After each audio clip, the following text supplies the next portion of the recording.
Hello everyone, welcome to my channel. My name is Ari, and today we're going to have some more stories about our toxic life. But before we start, it would be so much appreciated if you would subscribe to my channel, like the video, if you enjoy it, and maybe leave a comment down below. These simple clicks would mean a lot to the future of this channel and really reward the effort that I put in every day. And now without further ado, let's go. Today's first story.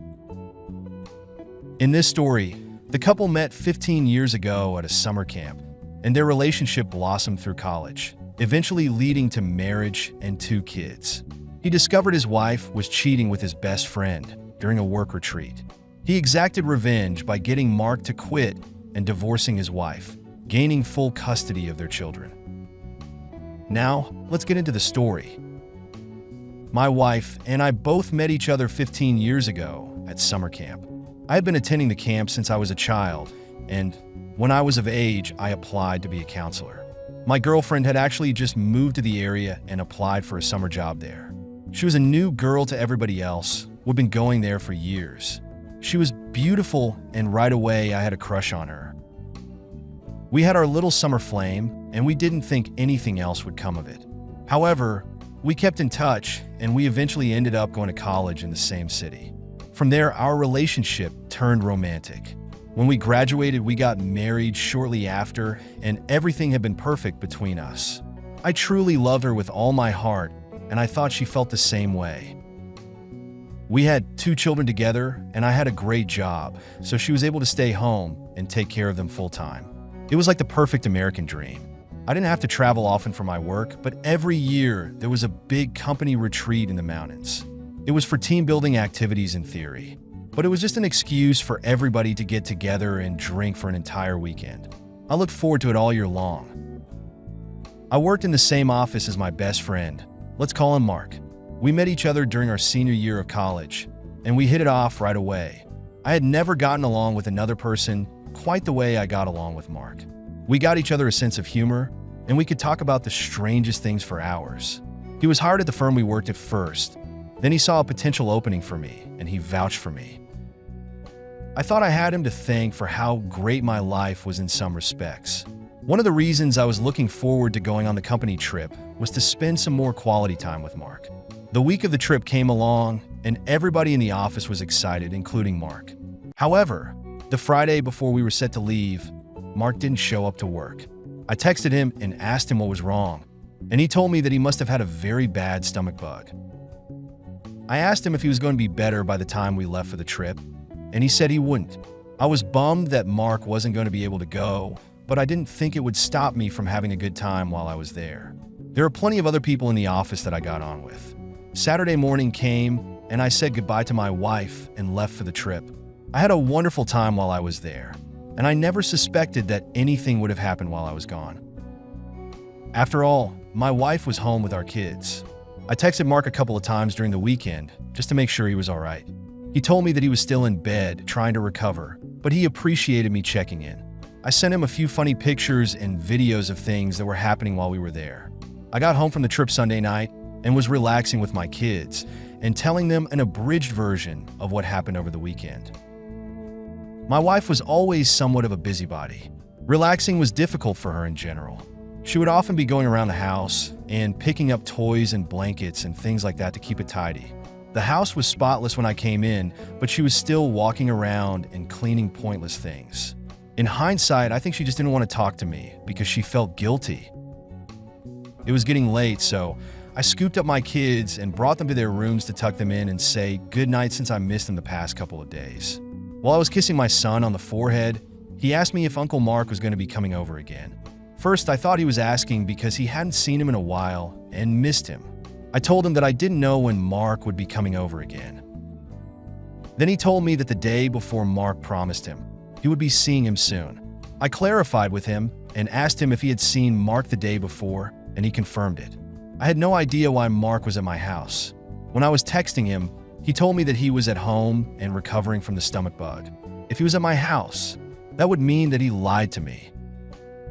My suspicions were immediately raised because he wouldn't have lied to me about going to my house unless he was doing something he shouldn't have done. We were good friends, and I trusted both him and my wife.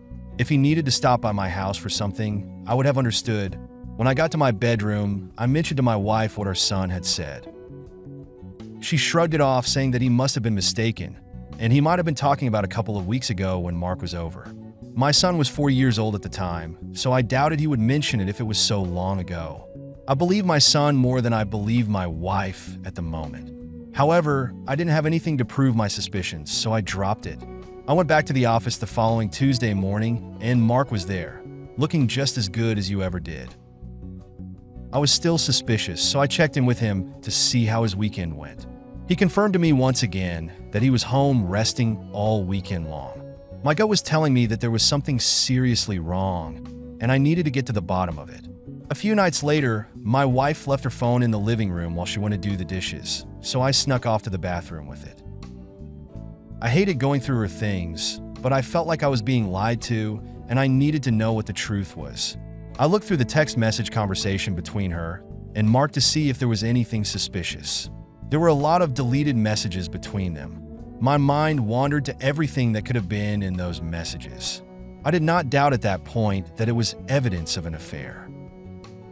I was able to type in a passcode to look at her hidden album, and I found a lot of pictures of her naked.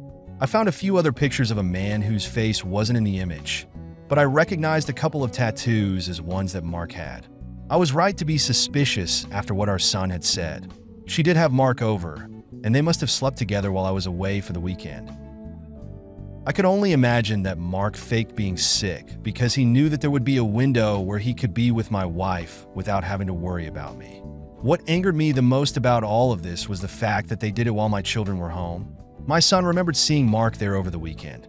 I didn't know the exact details about it, but I was furious. I put my wife's phone back before she noticed anything, and I went to bed early. I needed to think about what I wanted to do moving forward. I was going to divorce my wife, and I wanted nothing to do with Mark in the future. Whether that meant somehow getting him fired or finding a new job myself, I didn't know. All I knew was that I wanted to get back at both of them. I knew that Mark liked to flirt at the office, so I thought I might be able to do something with that. In particular, there was an assistant that he would often flirt with. The following day in the break room around lunch, he was flirting with her once again, touching her on the shoulder and laughing with her. It wasn't anything harmful, but under the right circumstances, it could be seen in a different light. I subtly took a couple of pictures of them while they were close together for later. When Mark left to go to a meeting, I talked to the assistant and I asked her if she felt uncomfortable around Mark sometimes. She looked at me kind of confused. It was obvious from some of their conversations that she was into him as well. She told me that she wasn't uncomfortable. I planted a seed in her head that how much she flirted with her and touched her could be considered sexual harassment. She nodded her head like she was thinking about it for the first time. That same day, I went to our HR department and filed a formal complaint that I thought Mark's behavior was inappropriate. It was anonymous, so he would never know that it was me. The following day, everything was going normally and he was pulled into the HR department for a meeting. Whenever things like that happen, people will either assume you're getting reprimanded for something or you're getting a raise. The very next day, we had a sexual harassment seminar in the workplace. Mark was publicly brought into the HR office just the day before, so everybody started putting the pieces together and thinking that Mark was responsible for the seminar. With all the conversations and rumors, the assistant he was hitting on started telling people that he made her uncomfortable, and the narrative of Mark sexually harassing people at work took full form. Work got back to him, and eventually he came to me and asked me about it. He trusted that I would be honest with him about what people were saying. I told him that I didn't know what to believe. After all, he was sleeping with my wife, so he clearly couldn't be trusted. He was shocked that I said that, probably surprised to learn that I even knew about it. The talk didn't stop in the office, and Mark eventually put in his 2 weeks' notice because he felt so uncomfortable. Meanwhile, I found an amazing divorce attorney, and I served my wife with papers a few days before Mark quit his job. She was completely shocked by the news when she got it. She had no idea I knew about her and Mark being together. She tried to make me out as a villain for leaving her and the kids. I told her I had no intention of leaving the kids, just her. We got our divorce, and because she cheated, she wasn't awarded any spousal support. She was forced to go live with her mother, and look for another job. I got full custody of the kids. The judge did not like that she was having an affair with the kids in the house so blatantly. She still has visitation rights to them, though. It hurts the most when I think about how it wasn't just one person that I lost in all of this. I thought of Mark like a brother, and he and my wife both stabbed me in the back. I have a lot of stuff to work on for myself before I even consider dating in the future. Today's second story. In this story, OP and his future wife developed a close relationship, leading to marriage and a child. Their plans were derailed by financial issues and unforeseen obstacles. Strains grew when the wife became distant and he discovered her affair with her new stepfather. He revealed the betrayal at a family party, resulting in divorce. Despite the split, he stays in touch with his former mother-in-law for their daughter's benefit. Now let's get into the story. My wife and I met when we were teenagers in high school. We lived a few houses down from each other, and when I moved to the neighborhood, she was very welcoming. She introduced me to all of the friends that I made, and we were a part of the same friend group. We grew very close over the years. We knew each other, and eventually, I confessed to her that I had feelings. To my surprise, she had them too. We started dating, and it really seemed like I had found the love of my life. While we were still in high school, she really leaned on me for support during a tough time. Her father had cheated on her mother with an employee at the store he owned. They went through a very nasty, bitter divorce, and my girlfriend was very upset with all of it. She got pregnant the summer after we both graduated high school. It put a bit of a damper on our big plans for the future. Her going to college wasn't feasible since we couldn't afford any daycare options for a baby while she was in school, nor could we afford to send both of us to a university. I ended up going to a technical school and getting certified in HVAC installation and repair. It wasn't what I wanted to do by any means, but after I finished, I landed a good job that paid well enough for me to take care of my family.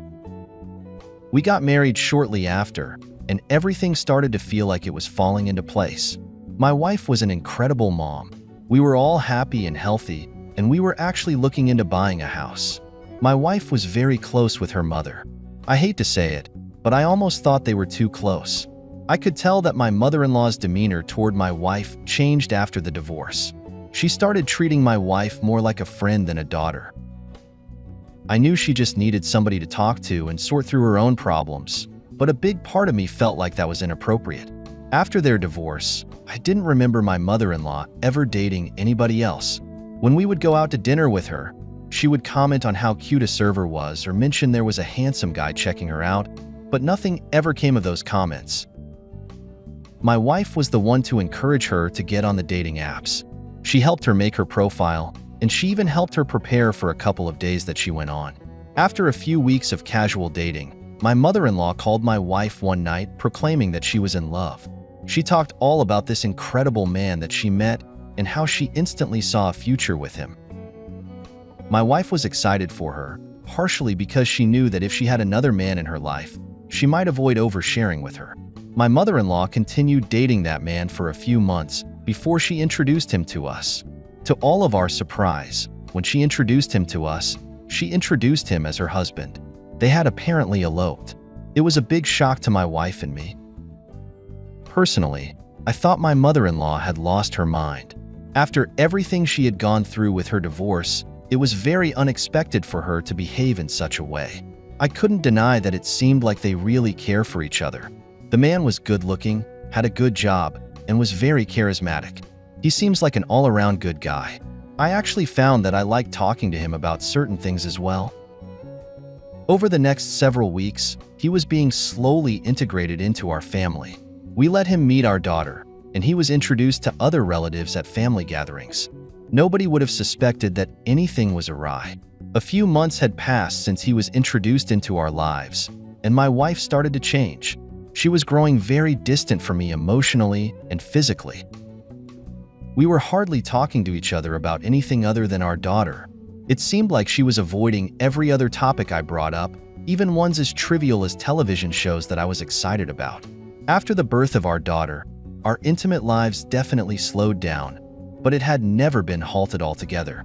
Every time I would try to initiate anything, my wife would tell me she had cramps or a headache and wasn't in the mood. I was starting to feel like there was something wrong with me.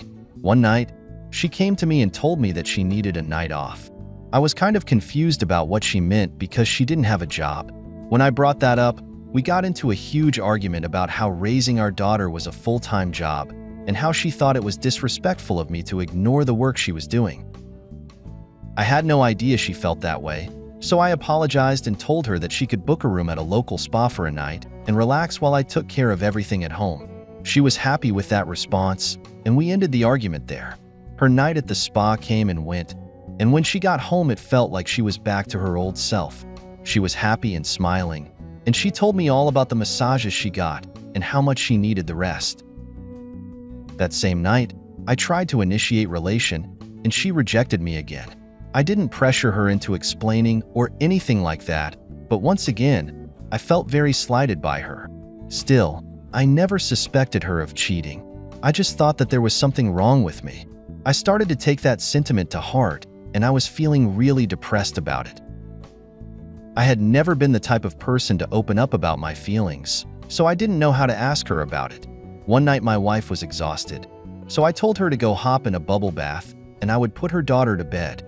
I went about my end of the bargain, and I read my daughter a story before tucking her in, and when she was asleep, I made my way out to just go channel surfing until I was ready for bed.